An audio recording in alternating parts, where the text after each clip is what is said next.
Si je peux payer avec ce bout de plastique, c'est pas grâce à ce petit rectangle, mais plutôt ce minuscule ordinateur d'1,5 mm² qui se trouve à l'intérieur. Et en France, plus de 48% des transactions sont effectuées avec une carte bancaire. Pour nous, cet objet est devenu banal, mais chaque micropuce contient des métaux rares et une technologie de pointe capable de chiffrer en temps réel toutes nos transactions. Comme cette antenne de cuivre à l'intérieur de votre carte qui permet de payer en sans contact, ou encore ces chiffres qui ne sont pas là par hasard. Et ça, c'est technique. On est en Provence, au sein d'un site de production de Thales, ultra sécurisé. Tous les ans, c'est plusieurs millions de cartes bancaires qui sont produites dans cette usine. D'ailleurs, si votre carte a une petite contrebasse à cet endroit, ça veut dire qu'elle a été fabriquée ici. Le processus commence avec ces grands disques argentés surprotégés. Cette espèce de miroir dans mes mains là, c'est un wafer et ça contient une trentaine de milliers de puces. Chaque wafer coûte vraiment une fortune, donc on va éviter de le faire tomber. Et en zoomant bien, on voit des formes se dessiner. Chacun de ces petits carrés est une puce électronique, le cerveau des cartes bancaires, là où toutes les transactions et leur sécurisation se font. Chacune d'entre elles est assemblée au dos du module de la carte, ce fameux rectangle. Et vu qu'elles font 1,5 mm², soit plus petit qu'une fourmi, ça demande d'être ultra précis. L'assemblage se fait en 3 étapes. D'abord, le collage. Le but est de coller la puce électronique au dos du module vierge, qui arrive sur des bobines style cinéma. Donc ici, c'est le film fournisseur vierge. Et ici, ce sont la partie picking avec un tube de colle, un wafer, et on vient assembler ceci sur le film. La machine prélève les puces sur le wafer une par une pour les fixer au verso de chaque module. Elle peut en aligner des dizaines de milliers par jour. Après le collage, la soudure. En face de moi, la soudeuse, elle soude au fil d'or. Bon, on le voit à peine parce que c'est 1/5 de cheveux, une vingtaine de microns. Mais du coup là, juste ici, c'est un fil d'or. C'est conducteur. Et deuxièmement, c'est inoxydable. Alors, quand on parle de soudure, c'est un peu plus compliqué que ça. La machine vient en fait coudre le fil d'or, puis elle le fixe. Ce fil d'or crée une connexion électrique entre la puce et le module via 14 points de soudure différents. 2 pour chacun des contacts. Ces petits compartiments qui ont tous une fonction précise, mais ça, on va le voir plus tard. Et une fois toutes les connexions faites, il faut protéger l'ensemble. À cette échelle de grandeur, une simple poussière peut suffire à tout faire bugger. La dernière étape consiste donc à enrober la puce. Une fine couche de résine la protège des chocs, de l'air et surtout des poussières. Cette résine forme une sorte de mini-dôme protecteur une fois qu'elle est séchée avec des lampes à UV. Bon, la puce est maintenant connectée au module, mais comment est-elle fabriquée ? Ce que vous voyez là, c'est la puce électronique de ma carte bancaire. J'ai dû la sacrifier pour qu'on puisse l'observer au microscope. Et si on zoome vraiment beaucoup, on voit bien les circuits électroniques microscopiques, faits de centaines de millions de nanotransistors qui gèrent le chiffrement, le stockage et la circulation des données bancaires.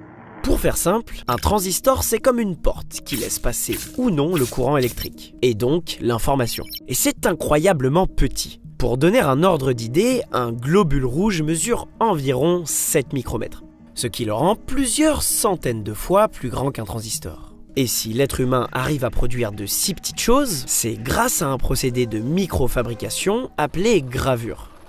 D'abord, on prend une plaque de silicium, le fameux wafer. Puis on pose dessus un pochoir contenant le dessin du futur circuit. C'est le masque. Il est bombardé de lumière artificielle particulièrement puissante. Là où la lumière passe à travers le pochoir, elle durcit une couche de résine déposée sur la plaque. Se forme alors un relief en 3D qui reproduit exactement le dessin du circuit, comme une petite topographie.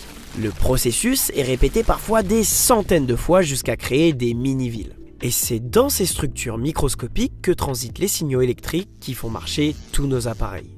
Et cette idée de mettre un ordinateur dans une carte, elle vient d'un Français, Roland Moreno, qui dépose un brevet en 1974. À l'époque, son idée paraît folle. Intégrer un circuit électronique dans un objet du quotidien pour sécuriser des informations sensibles. 50 ans plus tard, cette invention équipe des milliards de cartes dans le monde. Roland, lui, n'a jamais complètement récolté le fruit de son invention, qui n'a été utilisée par les banques états-uniennes qu'après la fin du brevet.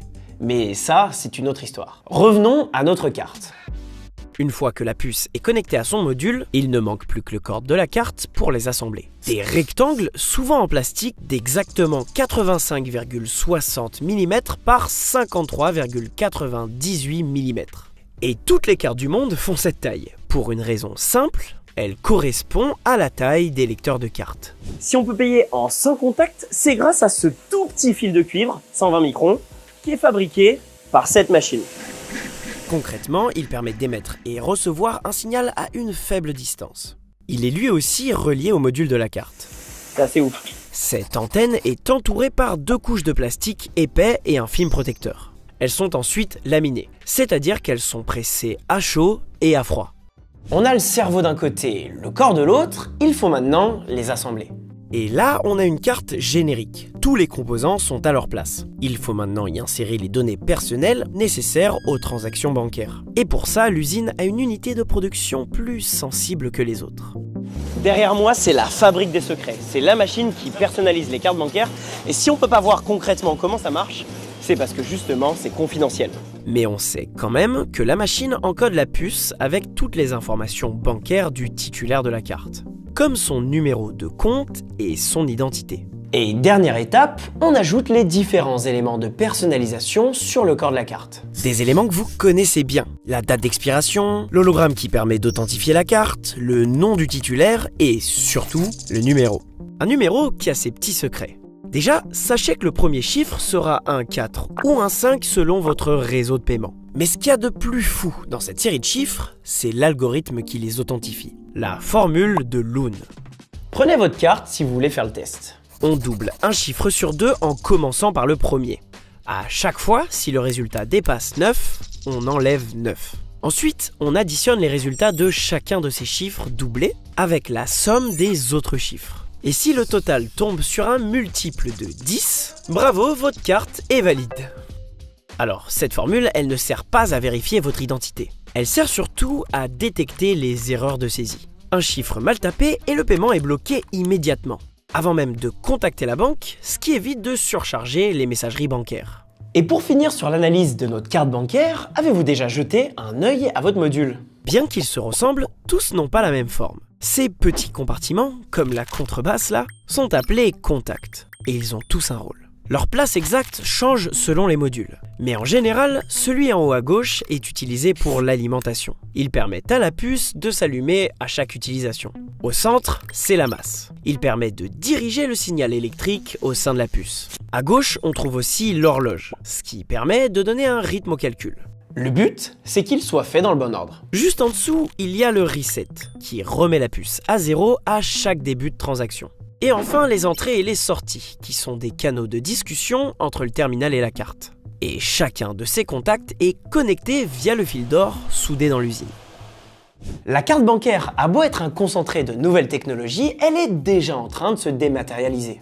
D'ailleurs, si on peut payer en sans contact avec nos smartphones, c'est grâce à cette antenne compacte contre la batterie qui fonctionne comme celle des cartes bancaires. En 2024, cette nouvelle pratique représentait plus de 15% des paiements par carte bancaire en France. Et en un an à peine, l'utilisation du sans contact par téléphone a augmenté de 53,6%. Face à cette réalité, les fabricants de cartes s'adaptent avec des cartes toujours plus spéciales. Certaines sont en bois, en produits recyclés ou en métal, d'autres fonctionnent avec les empreintes digitales et il y en a même qui parlent. PIN verified. A6 payment succeed. Très utile pour les malvoyants. Mais le vrai défi des fabricants de cartes, c'est la sécurité. Et une menace les inquiète particulièrement. Les ordinateurs quantiques vont permettre à terme de casser les algorithmes qui sont utilisés pour faire des cartes bancaires.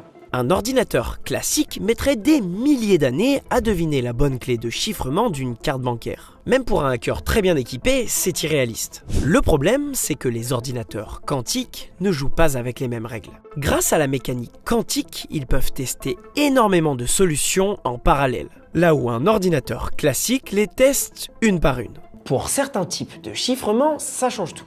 Des calculs impossibles à faire aujourd'hui deviennent faisables en un temps raisonnable.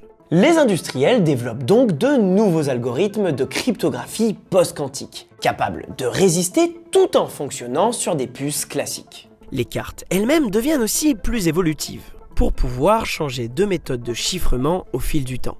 Donc la prochaine fois que vous dégainerez votre carte, entre le fil d'or, la suite de lune et la mini-ville en silicium, vous ne la regarderez plus pareil.